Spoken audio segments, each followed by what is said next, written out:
Bapak Ibu, hari ini saya akan sharing ya, dikasih tema Broken Relationship Begins with the Tired Soul.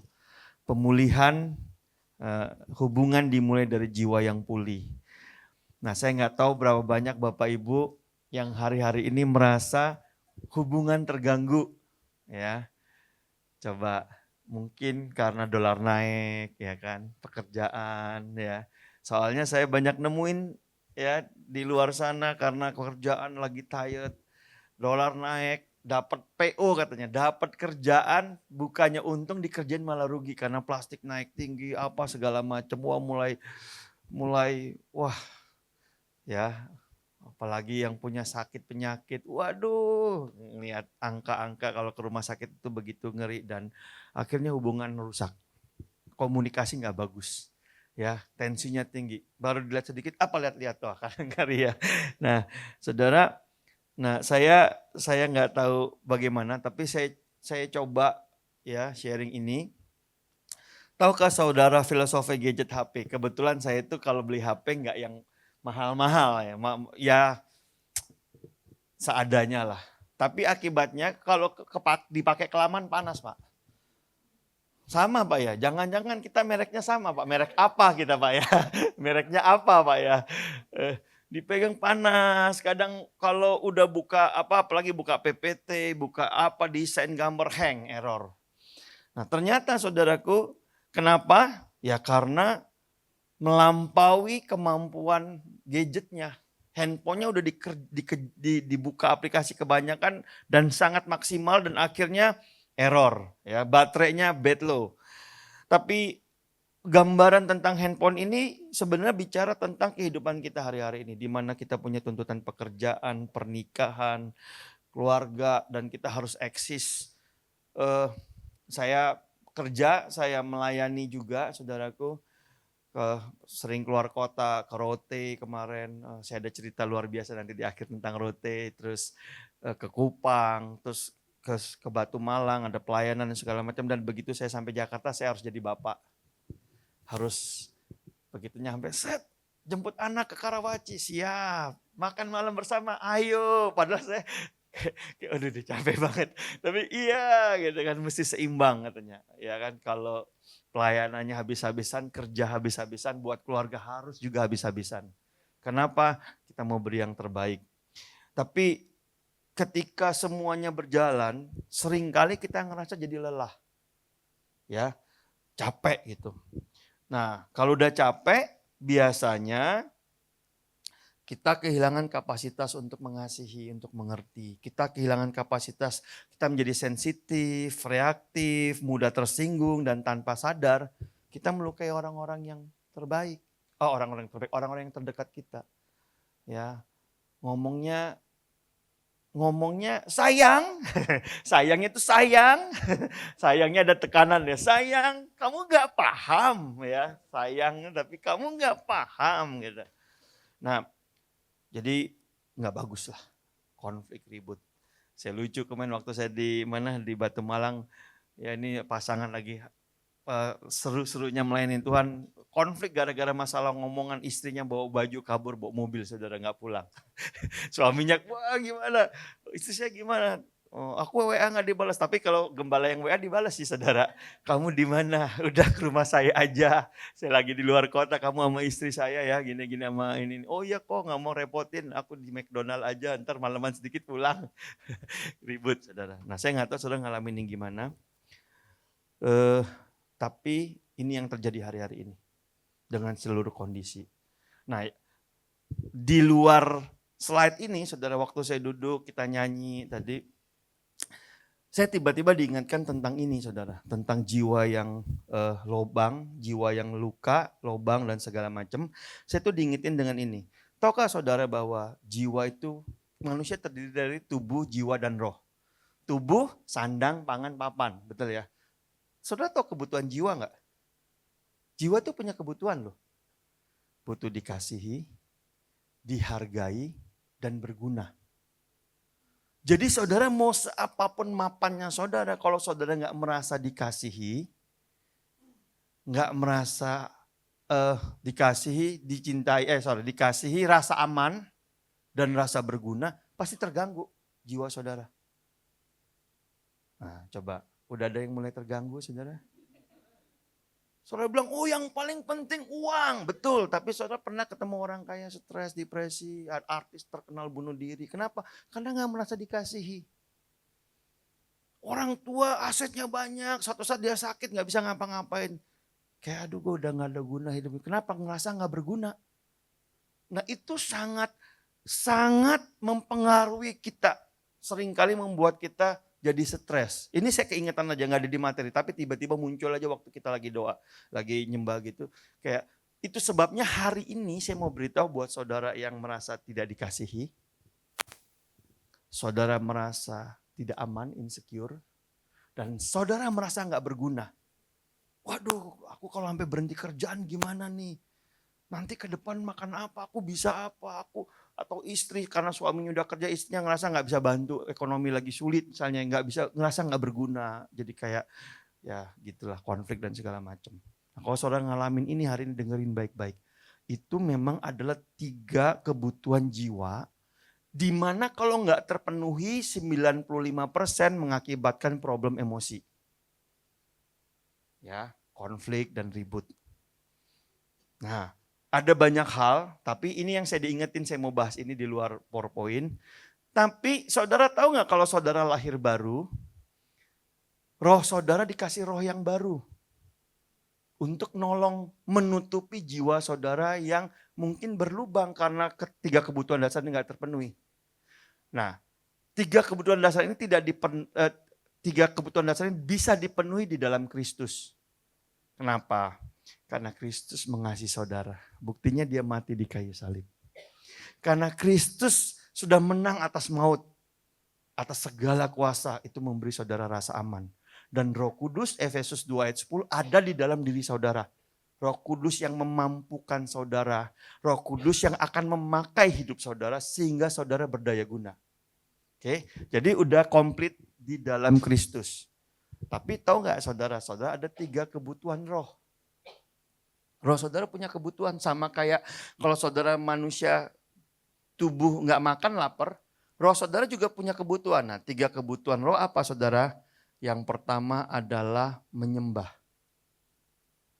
Penyembahan itu kebutuhan roh. Makanya makhluk roh pasti menyembah. Tinggal nyembah Tuhan atau nyembah berhala saudara. Pasti ada yang saudara sembah. Amin. Nah kebutuhan pertama menyembah. Kebutuhan kedua manusia roh saudara adalah mendapatkan enlightenment, pewahyuan atau pencerahan. Atau saudara dapat sesuatu waktu baca firman. Wah ini nih gitu. Punya arah, punya apa? Punya dapat kebenaran lah. Kebenaran itu menjadi sebuah kebutuhan bagi roh. Ya. Nah yang ketiga kebutuhan roh itu apa saudaraku? Kebutuhan roh itu adalah persekutuan. Makanya kalau saudara nggak bersekutu, ya, saudara nggak menyembah, saudara nggak merenungkan firman, roh saudara nggak mampu menambal jiwa yang lobang tadi itu, yang kosong karena kebutuhan-kebutuhan.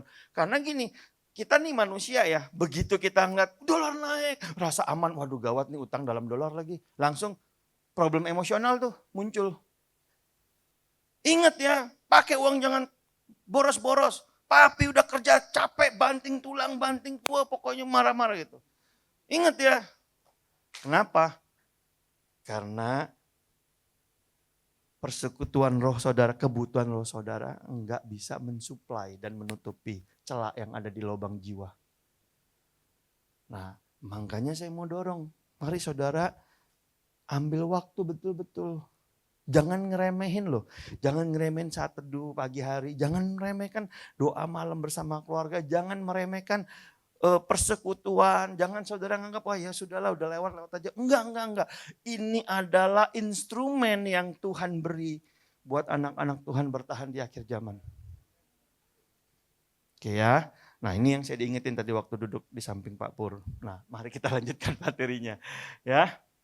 Nah oke. Firman Tuhan berkata Matius 11 ayat 28, marilah kepadaku semua yang letih lesu dan berbeban berat, aku akan memberikan kelegaan. Nah, saudaraku, marilah kepadaku yang letih lesu. Nah, kata letih lesu ya, itu bicara tentang lelah secara internal, menguras energi sampai ke titik habis, ya. Kondisi di mana batin menjadi tangki yang kosong dan kering. Kenapa? Karena saudara kebanyakan ya terus coba saudara perhatiin hidup kita, manusia sekarang.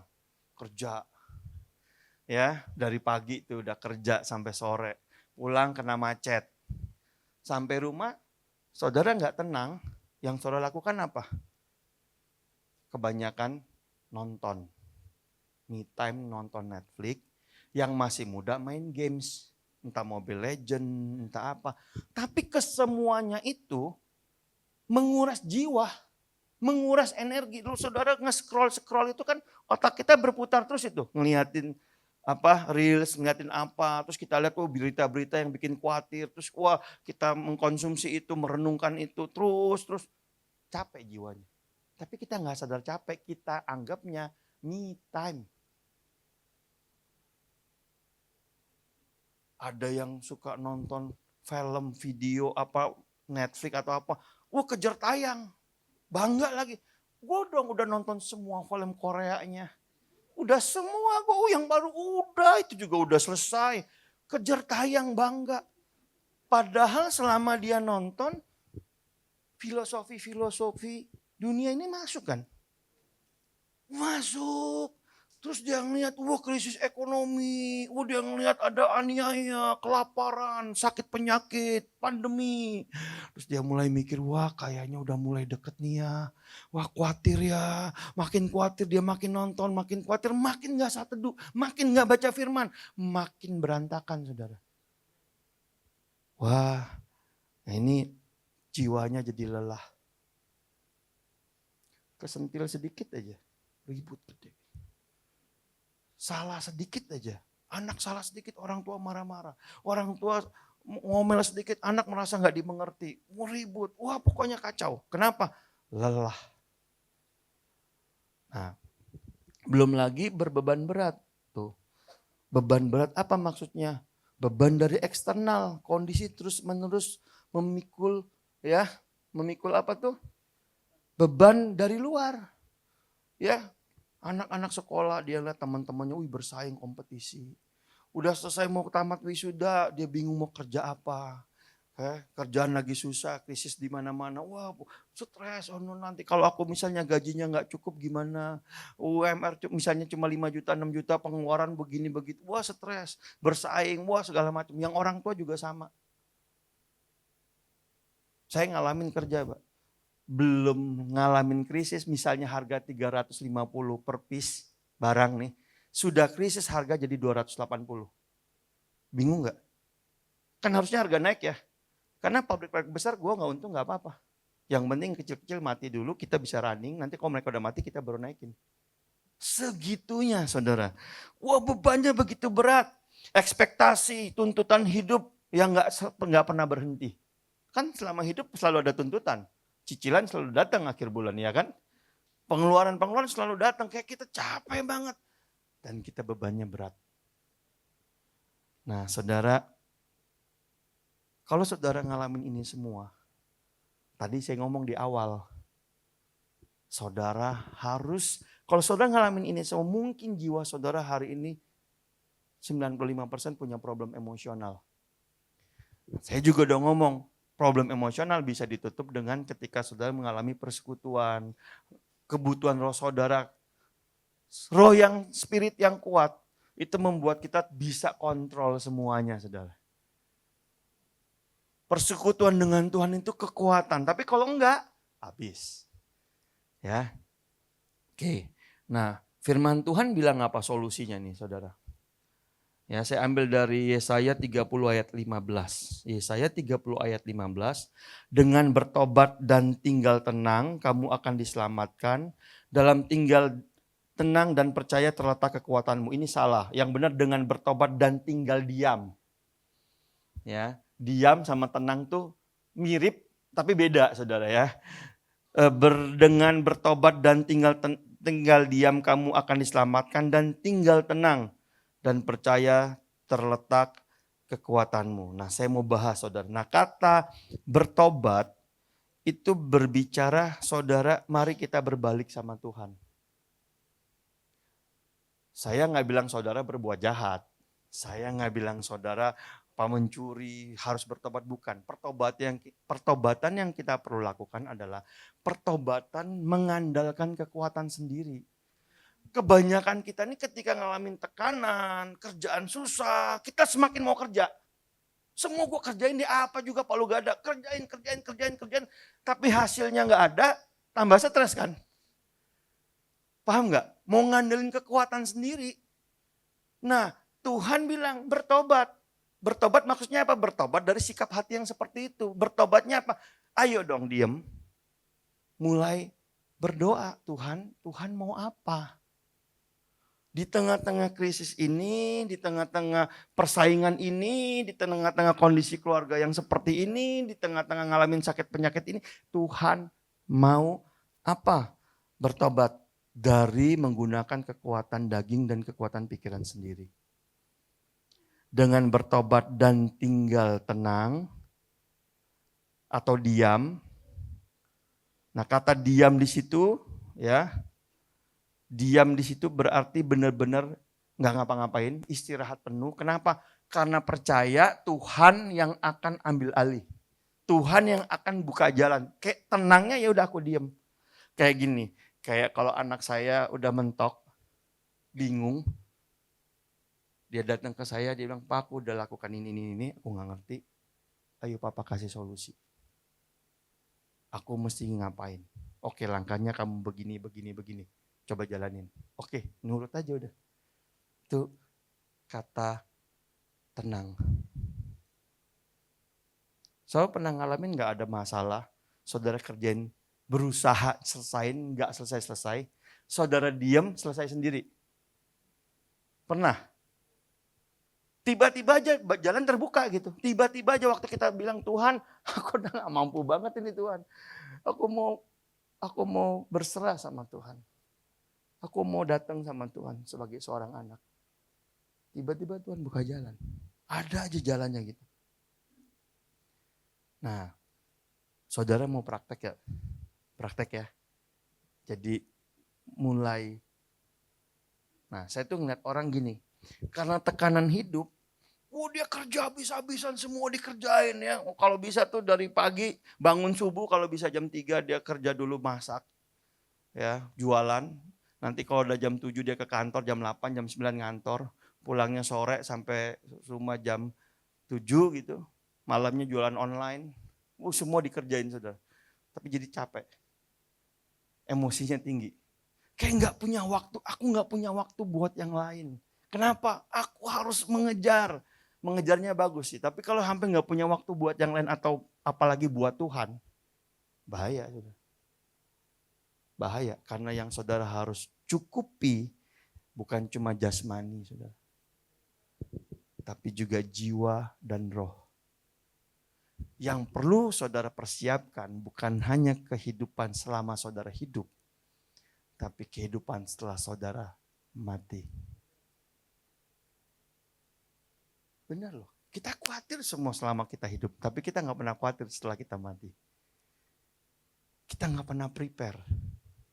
Nah, tapi realita manusia, ayatnya bilang saudaraku, dengan bertobat dan tinggal diam yang dimaksud ini nanti kita bahas di slide berikutnya, diam tuh benar-benar, diam tuh tenang, punya ketenangan gitu ya. Kamu akan diselamatkan dan dalam tinggal tenang dan percaya terletak kekuatanmu.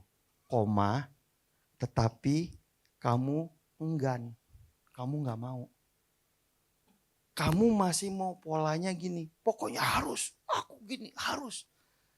Ya, saudara makin gitu, makin susah saudara. Ada orang yang mau merubah pasangannya saudara. Pokoknya kamu harus gini, harus, gak bisa.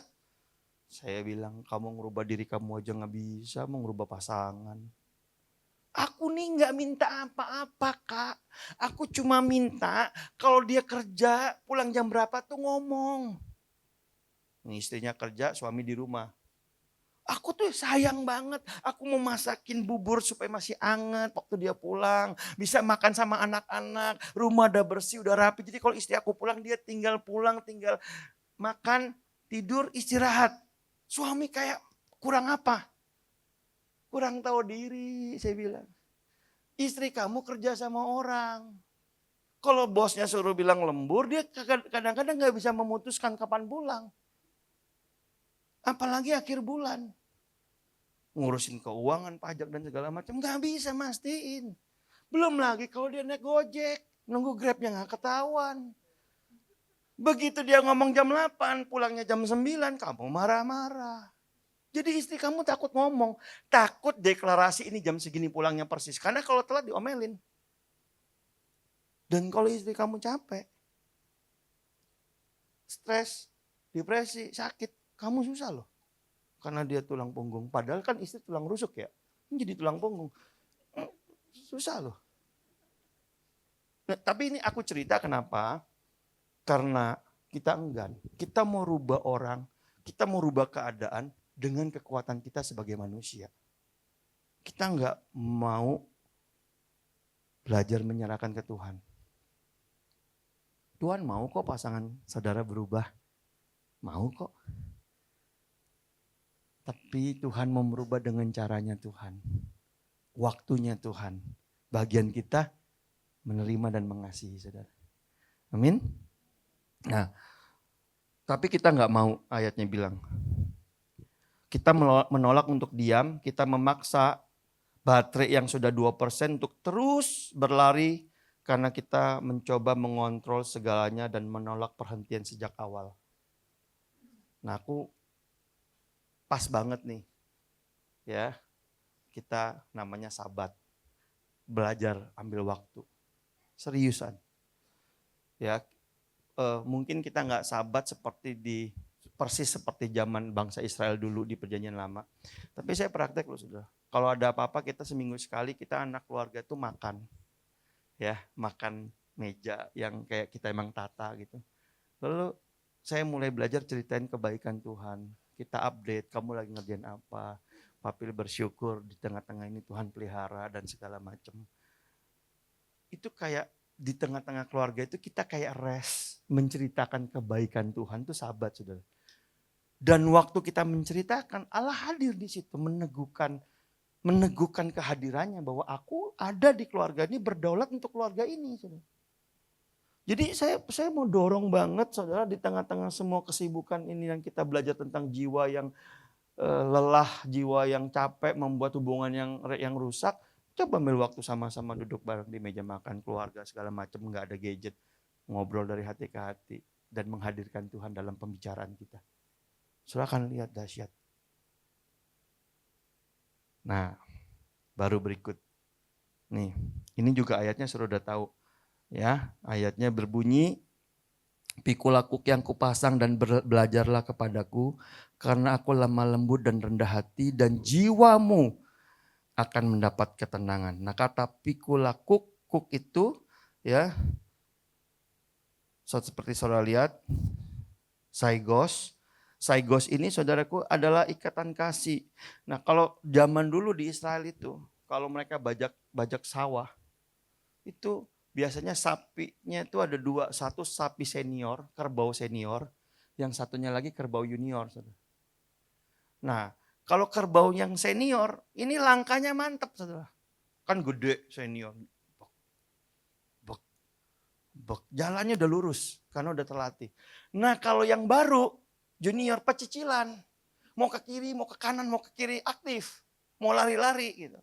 Nah, makanya digandeng ya yang senior sama junior, saudaraku, supaya yang junior ngikut yang senior.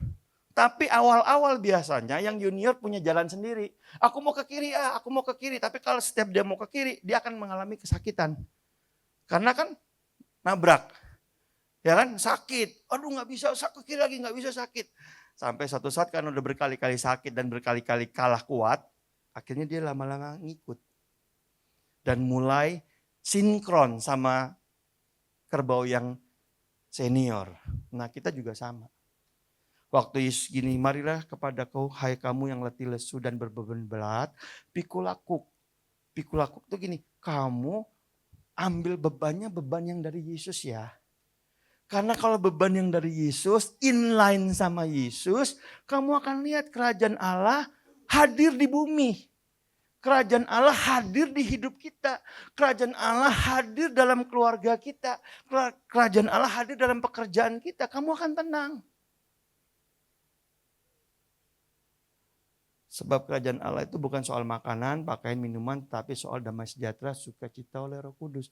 Kalau hari ini kita nggak banyak sukacita, mungkin kita lagi nggak megang kuknya Tuhan. Bukan bebannya Tuhan yang saudara pikul. Yang saudara pikul beban ambisimu, ekspektasi orang lain, ya, egomu. Makanya saudaraku, kamu nggak ngalamin yang kamu hidupnya berbeban berat. Karena yang dipikul bukan. Dan akibat memikul beban, yaitu saudara, anapausis. Kamu akan punya ketenangan. Kamu akan ngerasain tenang. Tenang yang dari dalam mengalir keluar. Ya. Nah, belajar saudara. Belajar. Kalau Tuhan mau memberkati saudara, Tuhan akan singkapkan caranya. Tuntun langkah demi langkah. Dan waktu berkatnya nyampe ke saudara, saudara punya kemampuan mengelola. Tapi kalau saudara kejar sendiri, ambisi sendiri, ego sendiri, saudara dapat, belum tentu saudara bisa menikmati dan mengelola dengan benar. Jadi tenang aja, biarin Tuhan kerja. Saya orang yang paling percaya di tengah-tengah krisis, anak Tuhan akan jadi berkat. Karena saya ya mempercayai Yesaya 60 ayat 1-3. Bangkitlah dan jadilah terang sebab terangmu sudah datang. Bumi dipenuhi kegelapan. Tapi terang Tuhan terbit atas kamu. Semuanya gelap. Tuhan perlu cahaya. Siapa? Anak-anak Tuhan yang dipakai.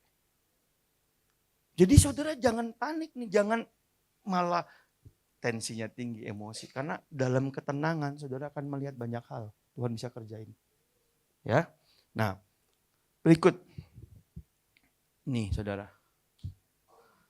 Bagaimana caranya memulihkan hubungan yang rusak dari dalam keluar? Nah, kata tenang di situ, saudaraku, kata bica, itu artinya percaya. Jadi rasa aman itu lahir dari saudara mempercayai Tuhan. Percaya aja sama Tuhan dengan segala yang akan terjadi dan segala yang ada bahwa Tuhan itu berdaulat. Nah kalau saudara mengalami ketenangan, lalu saudara percaya, saudara gak gampang tersinggung kan? Orang mau ngomong apa aja, oh, kamu begini, kamu begitu, saudara senyum aja. Iya memang saya gak ada apa-apanya, saya ini karena Tuhan kok. Gak gampang, apa maksudnya ngomong-ngomong gitu? Lu nyinggung gua ya? Sombong ya? Enggak ada masalah. Kita enggak perlu defense, kita enggak perlu reaktif. Kita cuma tahu bahwa kita ada dalam Tuhan. Tahu enggak saudara, Yesus itu ya waktu diuji. Kalau kamu anak Allah, jadikan roti. Kalau kamu anak Allah, lompat. Tapi dalam semua pengujian untuk menunjukkan identitas diri sebagai anak Allah, Yesus gak peduli. Kenapa?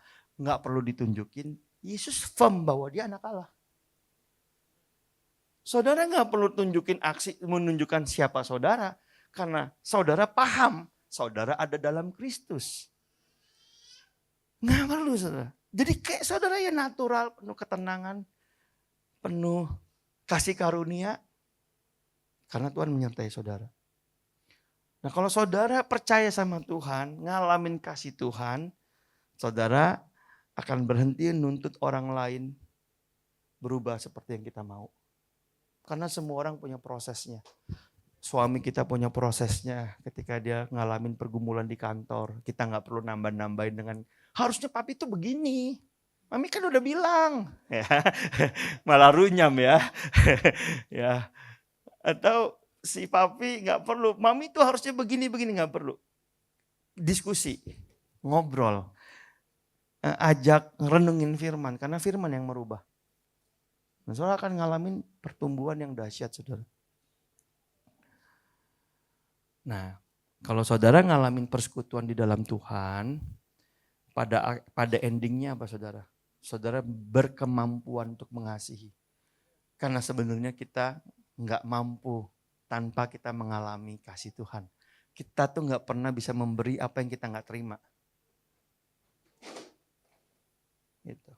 Jadi ayo ambil waktu. Doa bareng. Alamin Tuhan. Saudara akan lihat terjadi transformasi, saudara. Nah, tentang jiwa. Ini saya mau cerita sebelum saya ngalamin ya. Jadi ada pendeta dulu di daerah Gading Serpong bilang kalau ke Rote itu ada badai katanya. Wah hampir, wah saya ketawa. Saya pergi ke Rote, saya lihat kapal di Rote itu kayak kapal Batam Singapura. Gede, 300 orang, AC-nya dingin. Dalam hati badai apaan? Ini mah enak banget. Nyebrang saudara ke Rote.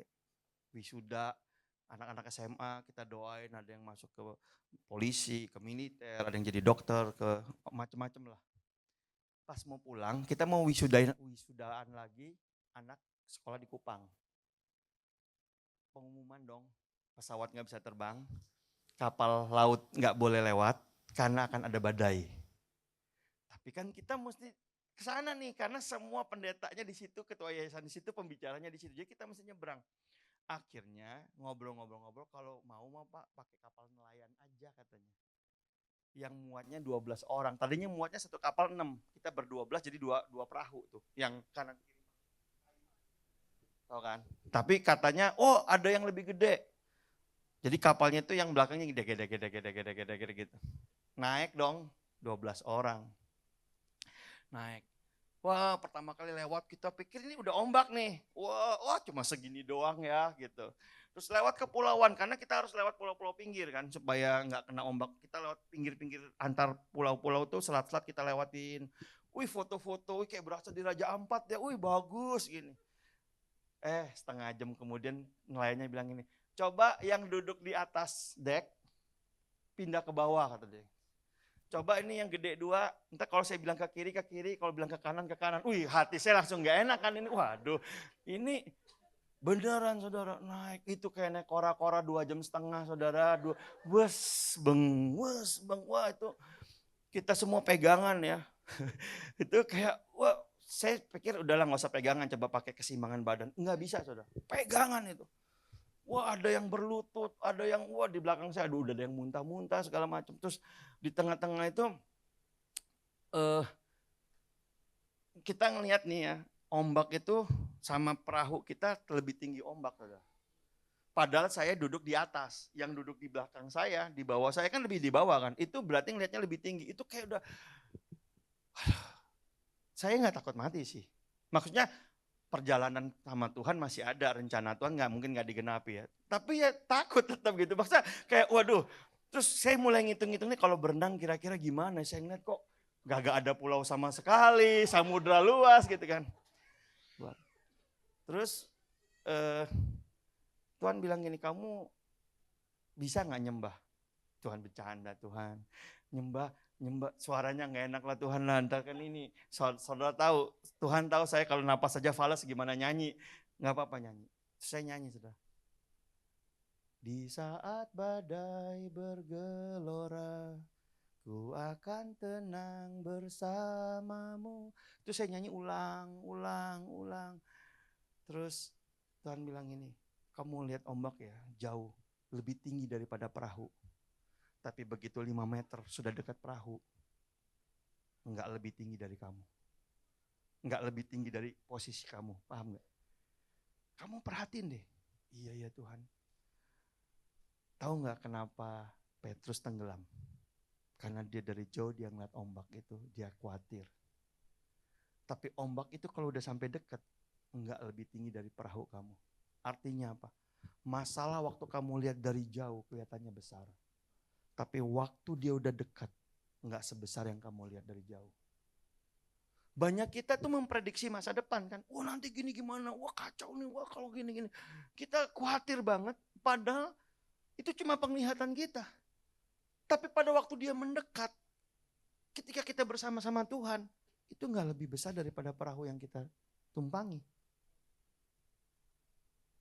Ya, walaupun di belakang saya teriak-teriak sih, wow, wow gitu kan, wus bur. Tuh yang penduduk Rote ketawa sih ngeliat. Begitu turun sampai Kupang ketawa lewat kapal nelayan ya Pak ya.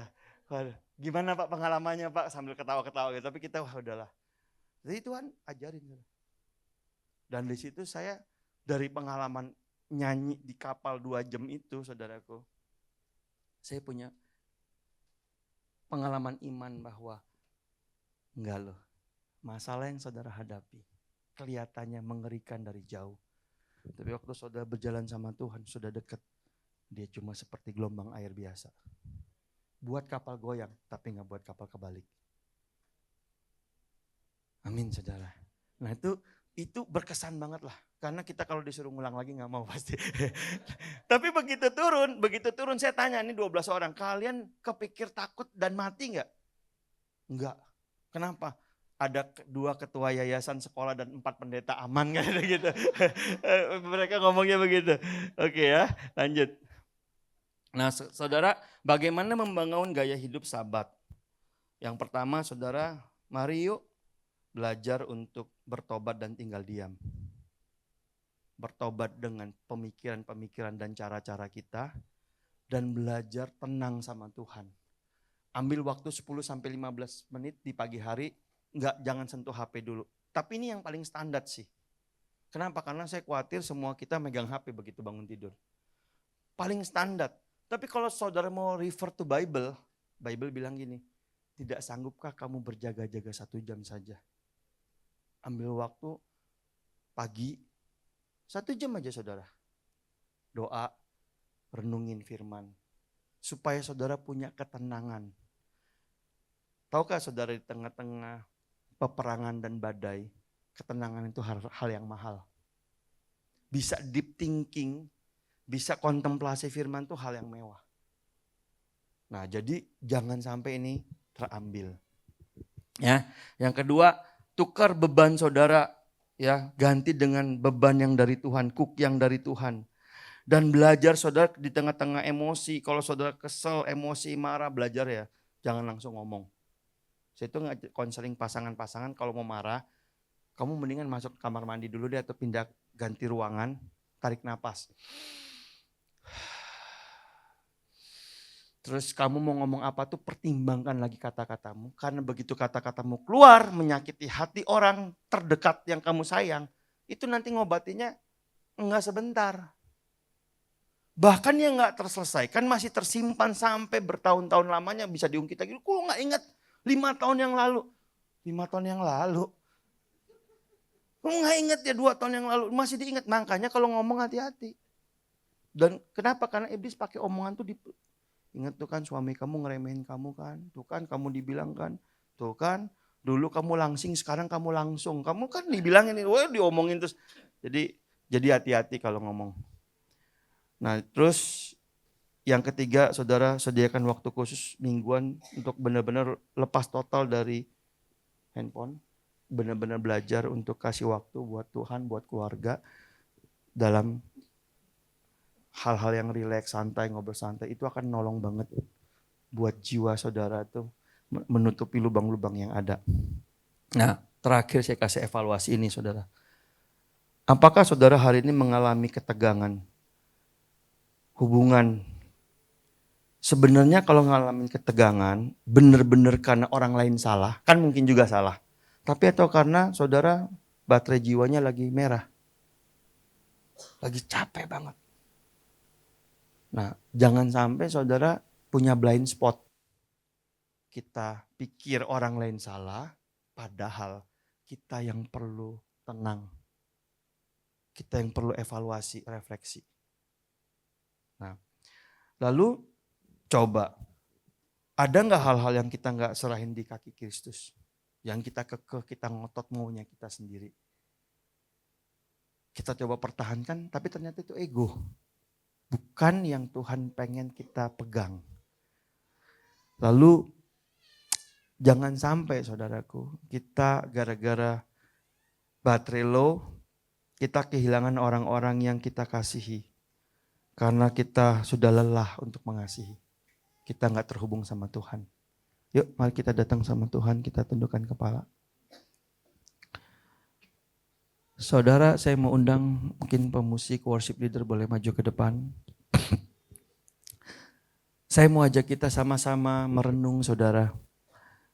Hari ini bagaimana dengan kondisi jiwa saudara? Apakah saudara jiwamu lelah, berbeban berat? Engkau menanggung ekspektasi, engkau menanggung banyak hal yang membuat engkau sangat rawan konflik. Ya, terlihatnya kita nih peduli. Padahal kata-kata kita justru menyakiti. Mari kita datang sama Tuhan yuk. Mari pejamkan mata kita sebentar. Ada Tuhan, selalu ada harapan. Dengan kuasa-Nya Dia berikan pertolongan meski jalan